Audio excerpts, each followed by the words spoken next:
ሰላም ለእናንተ ይሁን የመጽሐፍትና ህይወት ፕሮግራም ተከታታዮቻችን ባለፈው ሳምንት መረጃ በበዛበት በዚህ ዘመን ምን መስማት አለብን የሚለውን ሐሳብ ይዘን በሳምንት እንድንገናኝ ከፓስተር አሌክስ ጋር ቀጠሮ ይዘን የተለያየ ነው እንዲሁም ደግሞ እምነትን መጠበቅ በሚለው ርዕሰ ጉዳይ ላይ እናወራለን እምነትን መጠበቅ እምነት ይጠበቃል ጥበቃ ያሻዋል በብቃት ነው ጥበቃ ምን ቆምለት ማለት ነው ብቃት ያስፈልጋል ብቃታችን በምን ላይ ይመሰረታል ይሄንን ያነሳን ከፓስተር አሌክስ ጋር እናወራለን እንኳን በሰላም መጣ ፓስተር አሌክስ እሺን ቀጥል ከዚሁ ሐሳብ አሁን እንግዲህ እንደምታየው ነው በጣም ብዙ ነገሮች ተሰምተዋል ዘመን ተለውጧል አንድ ያለ እኮ ይሄ ማቴ 24ን ቀና ብለን ስናይ እኮ ዓለምን ማቴ 24 ነው ትዝ የሚለን ማቴ 24ን አይተን ቀና ስንል እኮ የተናበበ ነው ከዚህ የዘመን ፍጻሜ መረጃዎች በፍጥነት የመጨረሻው ዘመን አይደል ምንም የተሰወረ ነገር የለም ሁሉም ይገለጣል እንደተባለ እየተገለጠ ወደ ፍጻሜ የተቀረበ ይሄን ማመን ያስፈልጋል በእውነት ዓለም እኮ በዚህ ጸባ ብዙ ዘመን እድሜ ያላት ይመስላል ያለቀ አይመስልም እንዲሁ እንደው በፍለፊት በሚታየው ነገር ራሱ እንኳንኛ ሊታመን የሚገባውን መሰረት ይዘን ቀርቶ እንዲህ የሚታየው ነገር ራሱ ነገር እንዳለቀለት ጠቋሚ ነገሮች ብዙ አሉ እና በዚህ ዘመን ምን መስማት አለብን ምክንያቱም ባለፈው ስናነሳ እምነት ከመስማት ነው ብለናል የእምነትን ዋጋ ተናግረናል አሁን ደግሞ የሚሰሙት ነገሮች በስተዋልና እንዴት ያጠራን የሚጠቅመንን እንለይ የማይጠቅመን ደግሞ በገባ ቁጥር የሚያደርሰው ጉዳት አለ እሱንስ እንዴት እየተከላከልን እንደገና ባየሩ ላይ ያለው ድምጽ ምን አይነት ነው መቼም አንዳንዶቹ ለዚህ መድረክም ለኛም አይመቹንም እና እናነሳቸው ግን በሁከታቸው ልክ ጥንቃቄ ያስፈልጋቸዋልና እነሱን ያነሳል እምነት በመስማት ከሆነና በዚህ ዘመን ደግሞ የሚሰማው ነገር ብዙ ስለሆነ ሳምንት እንግዲህ በጣም ጥሩ ሐሳቦችን አንስተናል የእምነት ትርጉም እምነት ማንን ነው የሚያስደስተው እግዚአብሔር ያለ እምነት ደስ መሰኘት አይችልም ከአቤል ጀምሮ እንግዲህ ዕብራውያን 11 ላይ ያሉ የእምነት ምስክሮች አሉ ብዙ የእምነት ምስክሮች እና አብርሃምን ሁሉንም እነ ሳራን ጨምሮ እነ ሙሴን ጨምሮ ብዙ ይዘረዝራል በጣም የእምነት ምስክሮች እነዚህ የእምነት ምስክሮች ናቸው ብሎ እንደውም ዕብራውያን 12 ላይ ዕብራውያን 11ን ሲጨርስ እነዚህ ሁሉ በእምነታቸው ተመስክሮላቸው ሳለ የተሰጠውን የተስፋ ቃል ግን አላገኙም በእምነታቸው ተመስክሮላቸው ዳዊት ሁሉም በእምነታቸው የተመሰከረላቸው ብዙ ሰዎች አሉ እዚህ ዕብራውያን 11 ላይ ዕብራውያን 11 እኮ ሲዘጋው ነው ልክ ሲዘጋው 39 እና 40 እንግዲህ እነዚህን የሚያሉ ምስክሮች እንደደም ያን ተራና በእምነታቸው ተመስክሮላቸው ሳለ የተሰጠውን የተስፋ ቃል ግን አላገኙም እና ያለኛ ፍጹማን እንዳይሆኑ እግዚአብሔር ስለኛ አንዳች የሚበልጥ ነገር አስቀድሞ አይቶ ነበርና ይልና ቁጥር ምዕራፍ 12 በዛው ነው የሚቀጥለው ምናልባት ምዕራፍ ተብሎ ተከፈለ እንጂ ምዕራፍ 12 ቁጥር 1 እንደው ምዕራፍ 11 ውስጥ መግባት ያለበት ምክንያቱም ይሄን ልክ ሲዘጋው እነዚህን የሚያሉ ምስክሮች እንደደመና በዙሪያችን ካሉልን ብሎ ይቀጥላል ዕብራውያን 12 እነዚህን የሚያሉ የእምነት ምስክሮች ወይም ምስክሮች እንደደመና በዙሪያችን ካሉልን አለና እኛ ደግሞ ቶሎ የሚከበልን ኃጢአት ሸክምን ሁሉ አስወግደን የእምነታችን ራስና ፈጻሚ የሆነው ክርስቶስን ተመልክተን ሩጫችንን በትዕግስት እንሩጣለን ስለዚህ አሁን እነዛ የእምነት ምስክሮች እንግዲህ ከአቤል ጀምሮ በእምነታቸው ውጤት ያመጡ በእምነታቸው ተግባራዊ ምላሽ የሰጡ ባለፈው ስንናገር ነበር እምነት ተግባራዊ እንቅስቃሴ ያለው ተግባራዊ ምላሽ ያለው የሰሙትን ቃል በተግባር የሚገልጹ እንደውም በደንብ አድርገን በዝርዝር ሄደን ስለነሱ በተጻፈበት ታሪክ ውስጥ ዘፍጥረት ውስጥ ሄደን ወይም ዘጸአት ውስጥ ሄደን ብንመለከት እኮ በእምነት ያደረጉት እኮ አይደለም እና አቤል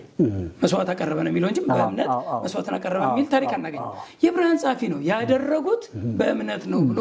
የጻፈው የዕብራውያን ጻፊ ነው ለምን ያደረጉት ተግባራዊ እንቅስቃሴ ተግባራዊ እርምጃ እምነታቸውን የሚያሳይ ነው እምነታቸውን የሚገልጥ ነው ብሎ እያንዳንዱን በእምነታቸው የእሳቱን ኃይል ያጠፉ ይላል የእሳቱን ኃይል ያጠፉ እነ ሲድራቅ ሚሳቅ አብደናጎ ማለት የእሳቱን ኃይል ያጠፉ በእምነታቸው እና በእምነት ውጤት ያመጡትን የእምነት ምስክሮች ዘረዘረና እንግዲህ እነዚህን የሚያሉ ምስክሮች እንደደመና በዙሪያችን ካሉልን እኛ ደግሞ ብሎ ወደኛ ደግሞ መጣ አሁን የነሱን እንደውም 1132 ላይ ዕብራውያን ስንመለከት እንግዲህ ስለማን ልናገር አለ ስለ ዳዊት ስለ ሶምሶን ስለ ይፍታሔ ስለ ባርቅ ስለ ነቢያት እንዳልተረክላችሁ ጊዜ ያጥርብኛልና አለ በጣም ብዙ የእምነት ምስክሮች አሉ ያልዘረዘርኳቸው ዳዊትንም ራሱ በዝርዝር ውስጥ አልከተተው እንግዲህ ስለ ዳዊት ስለ ሳምሶን ስለ ባርቅ ስለ ዮፍታይ ስለ ነቢያትም እንዳልተረክ ጊዜ ያጥርብኛልና እነዚህ ሁሉ ግን በእምነታቸው ድል ነስተዋል በእምነታቸው ውጤት አምጥተዋል በእምነታቸው እግዚአብሔርን ደስ አሰኝተዋል ብሎ የዕብራውያን ጻፊ ይሄን ከተናገረ በኋላ ነው እንግዲህ ወደ ማን ሄደ ቀጥታ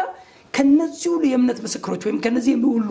የእምነት ጀግኖች ከመንላቸው ሰዎች ቀጥታ የተሻገረው ክርስቶስ ጋር ነው እነዚህን የሚያሉ ምስክሮች እንደደመና በዙሪያችን ካሉልን እኛ ደግሞ አለ ሸክምን ሁሉ ኃጢአትን ቶሎ የሚከበን ኃጢአት አስወግደን የእምነታችን ራስ የእምነት ጀማሪ የእምነታችን ጀማሪና ፈጻሚ ይላል አዲሱ መደበኛ ትርጉም የእምነታችን ራስና ፈጻሚውን ተመልክተን ማንን ክርስቶስን ተመልክተን ሩጫችንን በትዕግስት እንሩጥ ሲል እንመለከታለንና ቀጥታ ከነሱ ወደ ክራይስት ነው የመጣው ከክራይስት ደግሞ ወደኛ ነው የመጣው እኛ ደግሞ ብሎ ነው የመጣው አሁን እኛ ነን ምሮጠው አሁን ሯጮቹ እኛ ነን የምንሮጠው ግን የምንመለከተው አለ በእምነት ውጤት ያመጣ በእምነት ድል የነሳ በእምነት ታግሶ የመስቀል ሞትን እንኳን የታገሰ ውጤት ያመጣ ክርስቶስ ከፊት ለፊታችን የሮጠ ሯጭ አለ እሱን ሯጭ ተከትለን እርሱን ተመልክተን ሩጫችንን ደግሞ እኛ በትዕግስት እንሩጥ ብሎ እኛ ነን አሁን የምንሮጠው የእምነት ሯጮች እኛ ነን ብሎ ሲመለከተና ሲናገር ነው ያለና ሳምንት በደንብ የዳሰስነው እምነት የሚለው እምነት ምንድነው እምነት ተስፋ ስለምናደርገው ነገር ማስረገጫ ነው የማናየው ነገር የሚያስረዳ ነው ምናምን ነገር አለን ከዛ በኋላም ደግሞ ያለ እምነት እግዚአብሔርን ደስ ማሰኘት አንችልም እግዚአብሔርን ደስ ማሰኛ ሰብስታንስ መሳሪያችን ነው እግዚአብሔር የሚደሰተው የትኛውንም ነገር ስንናገርም ስናደርግም በእምነት እንድንናገር በእምነት እንድናደርግ የእምነት ሰዎች ሆነን እንድንቀጥል ክርስቶስ በዚህ ምድር ላይ በነበረበት ጊዜ እምነት ያላቸው ሰዎች ሲያስደስቱት እምነት የሌላቸው ሰዎች ሲያስደንቁት ግራ ሲገባው ምንድነው በእስራኤል እንኳን እንደዚህ አንተ እምነት አላየውም ይያለ እምነትን አፕሪሺየት ሲያደርግ በእምነት መኖርን በእምነት መቀበልን በእምነት ወደፊት መንቀሳቀስን እያደነቀ እያስተማረ ሲቀጥል ኢየሱስንም ስንመለከተው ነበር አሁን ወደዚህኛው ስንመጣ ደግሞ ምንድነው እንግዲህ ታዲያ እምነት ከመስማት ከሆነ ምንድነው መስማት ያለብን በተለይ እኛ በተለይ አሁን ያሉ ሰዎች በዚህ ዘመን ያሉ ሰዎች መስማት ያለባቸው ያኔ ምናልባት የተስፋ ቃልም ሲነገራቸው ነበር የተስፋውን ቃል ነበር ሲያምኑት የነበረው ምክንያቱም እምነት ተስፋ ስለምናደርገው ነገር የሚያስረግጥና የማናየው ነገር የሚያስረዳም ስለሆነ የተስፋውን ቃል ነበር ሲያምኑት ሲቀበሉት ይዘውት ሲሮጡ የነበሩት አሁን ግን በአዲስ ኪዳን ክርስቶስ ኢየሱስ ከመጣ በኋላ የተስፋ ቃል አንድ ብቻ ነው የክርስቶስ ኢየሱስ ዳግም ምጽአት ነው ነገር ግን የምናምነውና የምንኖርበት የምንገልጠው የጸጋው ቃል መስማት ያለብን ምክንያቱም ሮሜ 10:17 ላይ እምነት መልእክቱን ከመስማት ነው ይላል በአዲስ ትርጉም እምነት ከመስማት መስማትም በእግዚአብሔር ቃል የሚለው እምነት መልእክቱን ከመስማት መልእክቱን በክርስቶስ ቃል የክርስቶስ ቃል ምንድነው የክርስቶስ መልእክት ምንድነው የክርስቶስ ቃል እኮ የጸጋው ቃል ከአፉም ከሚወጣው ከጸጋው ቃል የተነሳ ሰዎች ይደነቁ ነበር የሚለው የኢየሱስ ቃል የጸጋ ቃል ነበር አሁን ደግሞ ያለው የጸጋው ቃል ጳውሎስ እኮ ሊሄድ ሲል ኤፌሶን ቤተክርስቲያን ተክሎ ሊሄድ ሲል እንግዲህ እኔ ከርኩ በኋላ ሐሳሶች እንደሚገቡ አቃለው ወይም ሐሳሶች ከመካከላችሁ ተነስተው ህዝቡን ጠማማ ነገር እየተናገሩ ህዝቡን ወደኋላ የሚስቡ ሰዎች እንዳሉ አቃለው አለና እንግዲህ አለ ለእግዚአብሔርና ያንጻችሁ ዘንድ ለሚችል በቅዱሳን መካከል ርስትን ሊሰጣችሁ ለሚችል ለጸጋው ቃል አደራ ሰጣችኋለሁ ወይም አደራ ሳልፌ ሰጣችኋለሁ ለጸጋው ቃል ብሎ ጳውሎስ ሲጠቅስ እንመለከታለንና ለጸጋው ቃል ምንድነው የጸጋው ቃል ማለት በክርስቶስ ኢየሱስ ያለቀው ስራ ማለት ነው ክርስቶስ ኢየሱስ የመጣበት ዓላማ ማለት ነው ክርስቶስ ኢየሱስ ወደ ምድር የወረደው ሊሰራ ያለው ስራ ስላለው የተላከበት ተልኮ ስላለው ተልኮውን ፈጸመ ዕብራውያን 12:1 እንደገለጸው በቃ ታግሶ ይላል ከፊት ለፊቱ ስላለው ደስታ በመስቀል ታግሶ ያን የመስቀል ፔን ያን ህመም ያን ቁስል ታግሶ ለይከፍልልን የተገባውን ስለ ኃጢያታችን ስለ ደዌያችን ስለ እርግማናችን ኃጢያት ስላመጣብን ነገሮች ሁሉ ሊከፍል የመጣበት ፐርፐስ አሁን በክርስቶስ ኢየሱስ ድናችኋል ጸድቃችኋል ተቀድሳችኋል ተባርካችኋል አሁን ገና እርግማን አለብን ምንል አይደለም በክርስቶስ አምነን ሄዳለን እርግማናችንን ክርስቶስ ወስዶታል እና አሁን ይሄ በክርስቶስ ኢየሱስ እንዲያው ሆናችኋል እርሱ በከፈለው ክፍያ እናንተ ነፃ ናችሁ ነፃነትን ሰጥቷችኋል ለነፃነታችሁ ክርስቶስ ከፍሏል የሚለው መልእክት የጸጋ ቃል ይባላል ይሄን የጸጋ ቃል እኮ ነው ወተን ወንጌል የምንሰብከው ክርስቶስ ስላንተ ሞቶልሃል ክርስቶስ እኮ ይወዳል ስለወደደ በመስቀል ላይ ሞቶልሃል ብለን እኮ ለማያምኑት ክርስቶስ ኢየሱስን ላላመኑት ሰዎች ሄደን እኮ የምንናገረው የጸጋውን ቃል ለምን እንዲያምኑት ካላመኑት ጽድቅ የለም ካላመኑት ልጅነት የለም አሁን ይሄ መረጃ በበዛበት ዘመን ምን እንስማ ሲባል መቼም ከእምነት አይደለ አንደኛ አጀንዳዎች ይበዛሉ በጣም የሚገርም ዘመን ካሁን በፊት ያልታየ ወደፊት ሊሆን አይታወቅም ልዩ ዘመን ነው ይሄ አጀንዳ ይበዛበት ዘመን ለምሳሌ አንዳንዶች አጀንዳዎች ቀደም ትንሽ እንዳልኩ ከ2000 ዓመት በፊት የተፈጸሙ የተረጋገጡ እውነቶች እንደ አዲስ አጀንዳ ሆነው ራሳቸውን የቻለው የመከራከሪያ አጀንዳ ሆነው እስከ ማጋደል እስከ መበታተን ይደረሱ እነኚህን በምን ያህል መጠን ነው ዋጋ በልካቸው መጠን ልካቸውን ማወቅ ያስፈልጋል በምን ያህል መጠን ነው ልንርቅና ልንሰማቸው የሚገባው በምን ያህል የጊዜ መጠን ምን ያህል ጊዜ ነው የምንሰጣቸው የሚለውን ብናይ ምክንያቱም እምነት ነው ያዝነው ለምሳሌ እግዚአብሔር ቀደም ያልነው እኮ ነው አብርሃም ከእግዚአብሔር ዓላማና ዕቅድ ጋር የተግባባው በእምነት ነው አይደል የጣው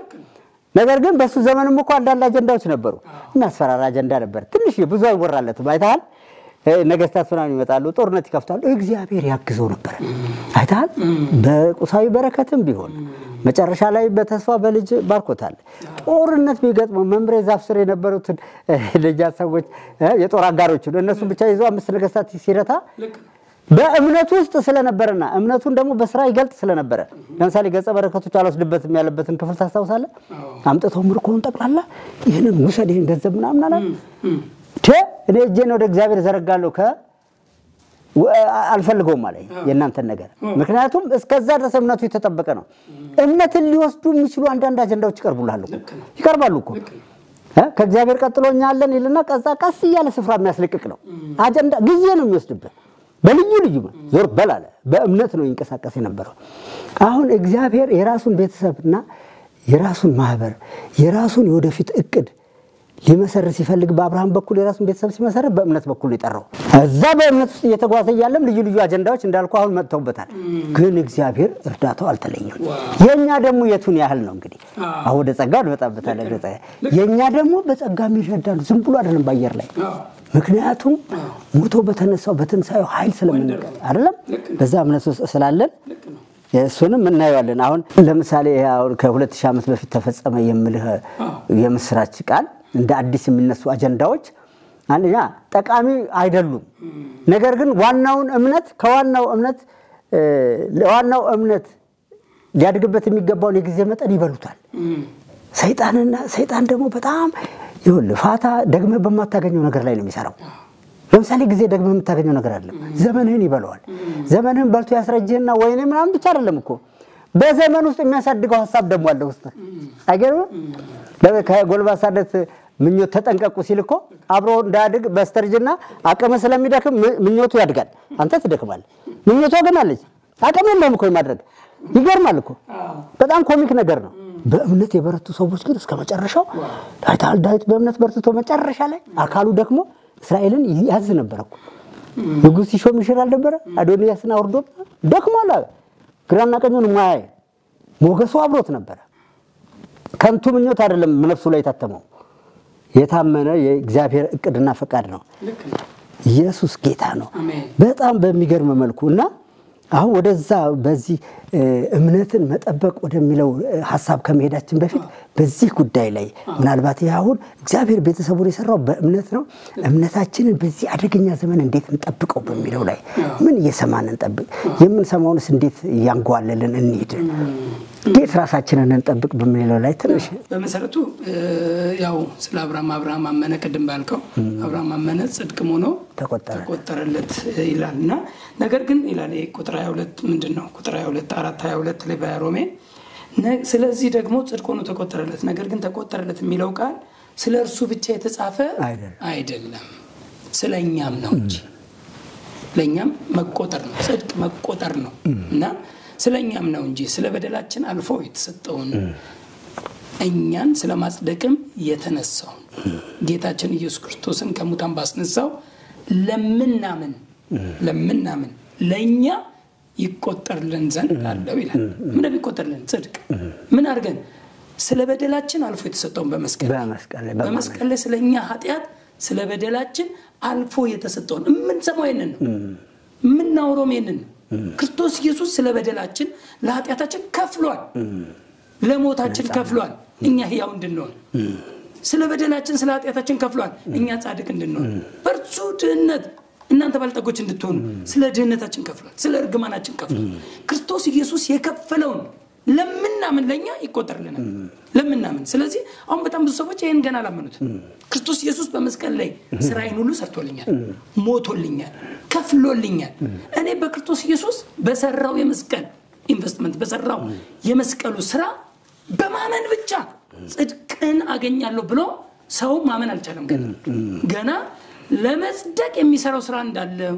ለመስደቅ የሚያዋጣው መዋጮ እንዳለው የሚወራበት ዘመን ነው ለመስደቅ ገና እሱ ሊያዋጣ ገና እሱ ሊከፍል ክርስቶስ ኢየሱስ ስራችንን ሁሉ ጨርሶታል በመስቀል ለጽድቃችን ለልጅነታችን መንግስተ ሰማያት ለመግባታችን ወደ እግዚአብሔር መንግስት ለመድረሳችን ክርስቶስ ኢየሱስ ስራችንን ሁሉ ሰርቶታል ጨርሶታል ይሄን ያለቀውን የክርስቶስን ስራ ያለቀውን የክርስቶስን ስራ ሰዎች ሲሰሙና ለኔ ሲል ነው በመስቀል ላይ የከፈለው ማመን ብቻ ነው ከኔ የሚጠበቀው እኮ ገላትያ 2:16 እኮ ባገኘው እሱ በጣም ግልጽ ቃል ያው ምክንያቱም ገላትያ ላይ ህግንም በመፈጸም በህግ ስራም ነው የምንጸድቀው ብለው እምነትንና ጽድቅን ለደባለቁ ለገላትያ ሰዎች ጳውሎስ በግልጽ የጻፈላቸው ቃል አለ ባገኘው እሱን ገላትያ 2:16 ነገር ግን ሰው በኢየሱስ ክርስቶስ በማመን እንዲጸድቅ እንጂ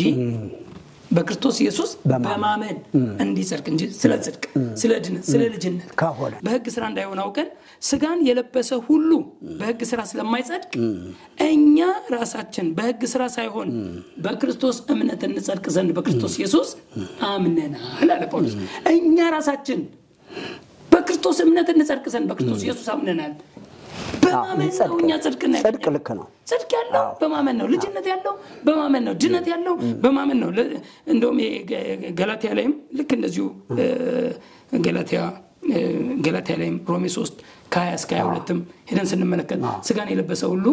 የህግን ስራ በመስራት አይጸድቅም ማንንም አትስራ ለጽድቅ የሰራልህ አለ በእርሱ በማመን ጽድቅን ወይም ድነትን ልጅነትን ተቀበል ነው ሮሜ 3 ላይ የሚናገረው ሮሜ 10 ላይም የእግዚአብሔርን ጽድቅ ሳያውቁ የራሳቸውን ጽድቅ ሊያቆሙ ሲፈልጉ ይላል ሮሜ 10:3 የእግዚአብሔርን ጽድቅ ሳያውቁ የራሳቸውን ጽድቅ ሊያቆሙ ሲፈልጉ ለእግዚአብሔር ጽድቅ አልተገዙም የሚያምኑ ሁሉ ይጸድቁ ዘንድ ክርስቶስ የሕግ ፍጻሜ ነውና ክርስቶስ ሕግን ፈጽሞታል አሁን ለመፈጸም አትድከሙ አትልፉ ክርስቶስ የሕግ ፍጻሜ ነው ሕግን ፈጽሞታል ኮማ ሳይቀር ጨርሶታል አሁን ምን በማለት ብቻ ነው ጽድቅ ወይ ድነት ወይም ልጅነት የሚመጣው በማመን ብቻ በክርስቶስ ኢየሱስ በማመን ብቻ የሚገኝ ልጅነት ብሎ ይናገራል ስለዚህ ገላትያ 3:26 ቀደም ልናገረው የነበርኩት ነው ገላትያ 3:26 በእምነት በኩል ሁላችን በክርስቶስ ኢየሱስ የእግዚአብሔር ልጆች ናቸውና ይላል የእግዚአብሔር ልጅ ለመሆን በእምነት በኩል ልክ ነው ሰው በማመን ነው ልጅነትን ለዚህ ነው ዮሐንስ 3:16 ላይ በእርሱ የሚያምን ሁሉ የዘላለም ሕይወት እንዲኖረው እንጂ የሚያምን ሁሉ ልክ ነው በእርሱ የሚያምን ሁሉ የዘላለም ሕይወት እንዲኖረው እንጂ እንዳይጠፋ እግዚአብሔር አንድያ ልጁን እስኪሰጥ ድረስ ዓለምን እንዲሁ ወዷልና ዓለም በልጁ እንዲድን ነው እንጂ በዓለም እንዲፈርድ ልጁን አለ ወደ ዓለም አላከውምና ካለ በኋላ በእርሱ በሚያምን አይፈረድበትም ይላል በክርስቶስ ኢየሱስ በሚያምን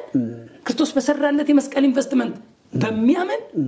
አይፈረድበትም በማያምን ግን በአንዱ በእግዚአብሔር ልጅ ስም ስላላመነ አሁን ተፈርዶበታል ይላል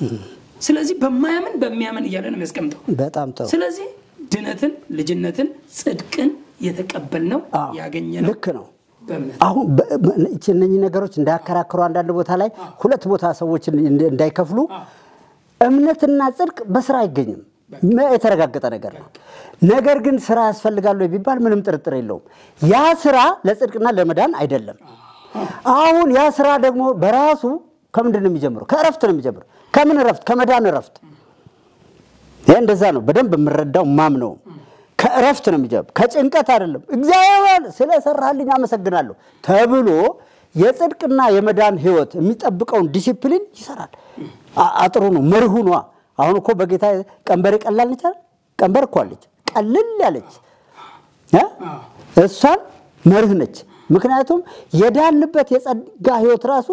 ከንቱን ነገር ይጠየፈዋል ሊጠየፈው ግድ አለበት በነገራችን ሰውም ስለሆነን ስጋም ስለሆነን ደግሞ መርህ ሊኖረን ይገባል የራሳችንን ምን ጎሽምበት ምናስገዛበት እኮ አለ አምነንም ምን ስትበት ጊዜ እንዳይኖር እኮ ነው መጠንቀቅ ቀደም ያነሳነው አለ በግል አንድ ነገሮች አይደለም እንዴ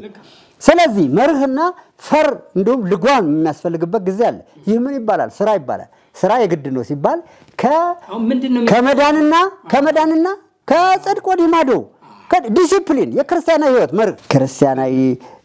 መርህ አለችን አሁን ለጽድቅና ለመዳን በመስቀል ላይ ያለው ነገር በሙሉ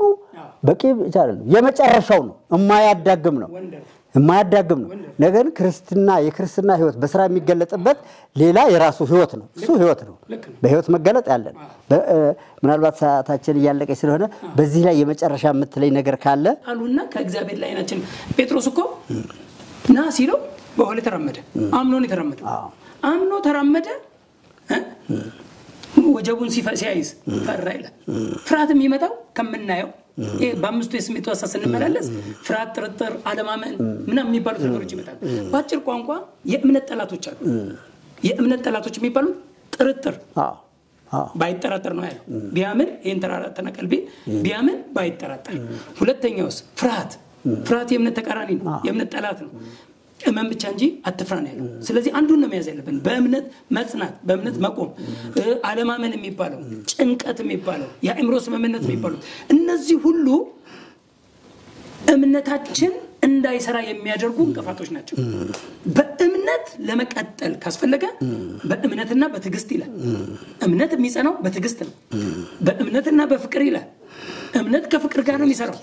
ኢየሱስ እምነትና በጎሊና ይኖር ይላል እምነት የሚሰራው ከበጎሊና ጋር ነው ስለዚህ እምነታችን ምን ተጠብቅባቸውን የእምነትን ወዳጆች ማወቅ እንጂ የእምነት ጠላቶች አሉ እምነታችንን ሸርሽሮ የሚጥሉ ከእምነት የሚያወርዱ አንድ ሰው ፈራ ማለት አላመነ ማለት ተጠራጠረ ማለት አላመነ ማለት ተጨነቀ ማለት አላመነ ማለት ስለዚህ በእምነት በመቀጠል በእምነት በመስናት ከፍርሃት ከጥርጥር ከጭንቀት ከየትኛው ካለማመን ከሚባሉ ከአእምሮ ስምምነት ልንወጣ እንችላለን እግዚአብሔር ይባርክ ፓስተር አሌክስ ከዚሁ ጋራ እንግዲህ የመጨረሻው መልእክታችን ምንድነው መታዘዝ የሚለውን ክብደት ሊያገኝ ይገባል ምክንያቱም ይሄ መሰረታዊ ነገር ስለሆነ ምክንያቱም ለሰማነው ቃል መታዘዝ አለብን ከእምነትም ጋር አንድ ስለሆነ የቃላት ልዩነት ካልሆነ አንድ እኮ ነው 14:21 አካባቢ እንደዛ ነው የሚለው ጌታ ብትታዘዙ ነው ብትወዱን ትታዘዛላችሁ ነው